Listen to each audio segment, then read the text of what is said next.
ప్రయోజనం చేకూర్చే విధంగా సిఎస్ఆర్ ఫండ్స్ కింద 100 కోట్లు తీసుకొస్తే అది రాష్ట్రానికి ప్రయోజనం.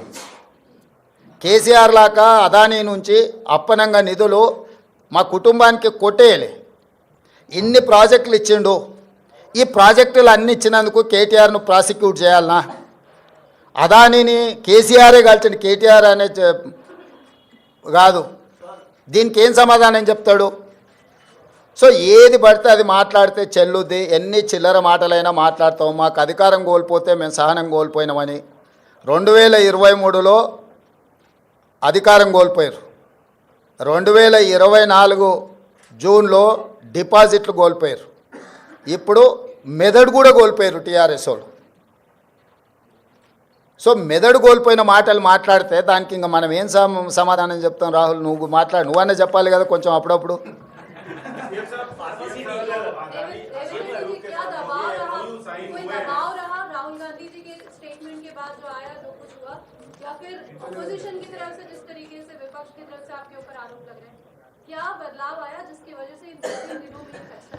बदलाव नहीं है, ये कंट्रोवर्सीज में मैं जाना नहीं चाहता हूँ, क्योंकि अदानी ग्रुप से मैं किसी पार्टी के लिए, हमारा कांग्रेस पार्टी के लिए नहीं तो हमारे परिवार के लिए एक पैसा नहीं लिए.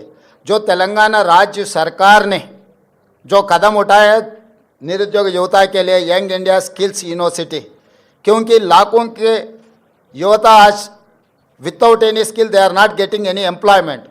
सो I wanted to teach my students skill. उसी के लिए CSR corporate social responsibility funds हम अदानी से 100 crore in principle we have taken a letter.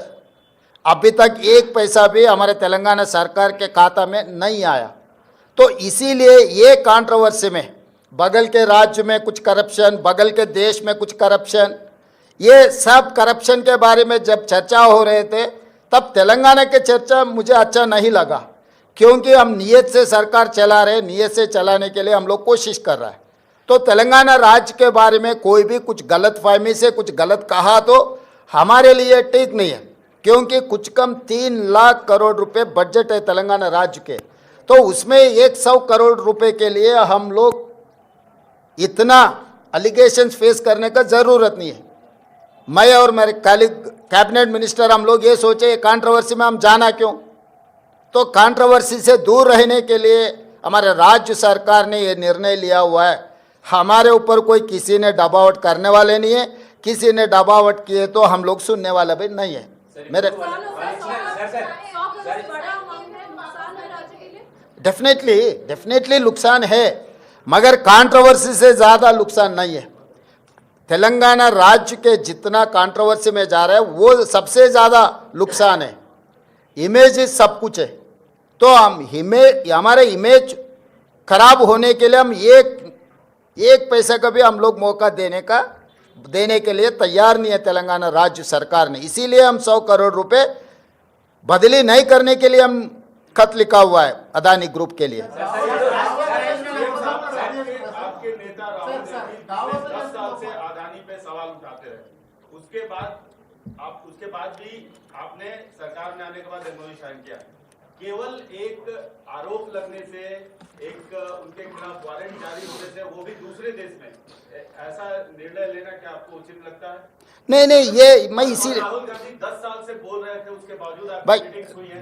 10 साल से जो मोदी जी ने out of the way Mumbai airport के लिए बारे में प्रस्ताव किया था राहुल जी ने, और बाकी के पब्लिक सेक्टर यूनिट जैसा मोदी जी ने अदानी जी को दिया हुआ है उसके खिलाफ है.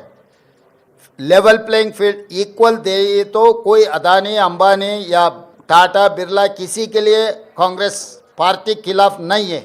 Out of the way without any rule and regulation किसी के लिए बेनिफिट हो रहा है तो हर किसी को हम खिलाफ हमारा आवाज़ उठाएंगे. हमारे नेता लोकसभा के नेतृत्व में, उनके नेतृत्व में लोकसभा में भी आगे हम लोग ये मुद्दा उठाने वाले हैं कि जो अगेंस्ट रूल जो कुछ भी होता है उसके खिलाफ है. कोई किसी इन्वेस्टमेंट के लिए नहीं तो किसी फर्म के लिए, किसी कॉरपोरेट कंपनी के खिलाफ नहीं है हम लोग, क्योंकि हम लोग 50 साल के ऊपर हम सरकार चलाए, हम लोग लिबरलाइजेशन पॉलिसी लाए, हम लोग MNC इन्वेस्टमेंट लाए इस देश में. तो हम लोग इन्वेस्टमेंट्स के खिलाफ नहीं है. जो रूल के खिलाफ जो कार्रवाई चल रहा है, रूल के खिलाफ जो इन्वेस्टमेंट दे रहा है, जो सरकार के प्रॉपर्टीज पल्ली बटानी जैसा दे रहा है, ऐसे मुफ्त में जो दे रहा है, उसके लिए खिलाफ है राहुल गांधी और कांग्रेस पार्टी।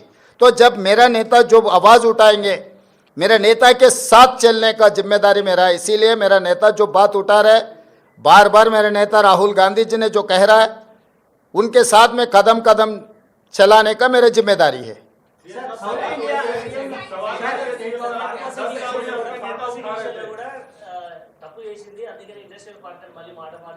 హే వాడో పిచ్చోడు, వాడికి పిచ్చోడు మాట్లాడే మాటలు ఎందుకు మీరు అంత సీరియస్గా తీసుకుంటారు? మహారాష్ట్ర ఎన్నికల్లో అనేది ఒక ఆరోపణలు వస్తున్నాయి. దీన్ని ఈవీఎం ఉండాలంటారా, మీరు పోస్టల్ బ్యాలెట్ పోవాలంటారా, ఏమంటారా యాజ్ ఏ ముఖ్యమంత్రిగా? నేను ముఖ్యమంత్రి కాదు, కాంగ్రెస్ పార్టీ విధానమే ఈవీఎం కాదు, బ్యాలెట్ మీద ఎన్నికలకు పోవాలని కాంగ్రెస్ పార్టీ విధానము. కాంగ్రెస్ పార్టీ కార్యకర్త నుంచి ఏఐసిసి అధ్యక్షుడి వరకు ఈ దేశంలో జరిగే ఎన్నికలు బ్యాలెట్ పేపర్ ద్వారా జరగాలనేది మా పార్టీ విధానము. ఎవరమైనా ఆ విధానానికి కట్టుబడి ఉంటాం, అది మా పార్టీ విధానం.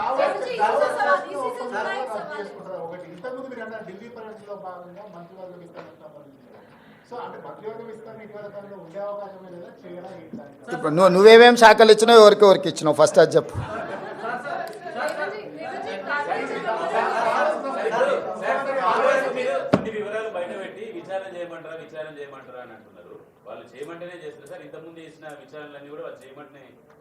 వాళ్ళు అడిగితేనే చేసినాం కదా, అసెంబ్లీలో వాళ్ళే అడిగినారు కదా, విచారణ చేయండి మీకు దమ్ము ఉంటాయని వాళ్ళు సవాల్ విసిరినందుకే కదా.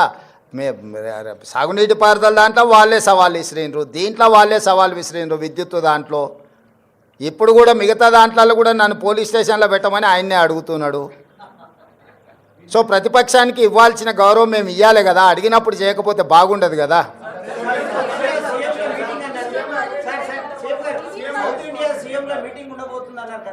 ఇప్పటికాడికైతే దీనికి మహారాష్ట్ర ఓటమి మీద మాట్లాడుతూ కేంద్ర మంత్రి కిషన్ రెడ్డి ఇక్కడ జనాలు నమ్మలేదు, మహారాష్ట్రలో కూడా కాంగ్రెస్ హామీలను నమ్మలేదు కాబట్టి లేదు, ఇన్ని రోజులు తిరిగిన పైసలు వేస్ట్ అయిపోయినాయి, తిరిగిన పెట్రోల్ వేస్ట్ అయిపోయిందని చెప్పి వాళ్ళు చెప్తున్నారు. కిషన్ రెడ్డి గారికి ఒక విషయం స్పష్టంగా మీరు చెప్పండి, మీ ద్వారా నేను కూడా చెప్తున్నాను. ఈ దేశంలో 2 లోక్సభ ఎలక్షన్స్ జరిగినాయి.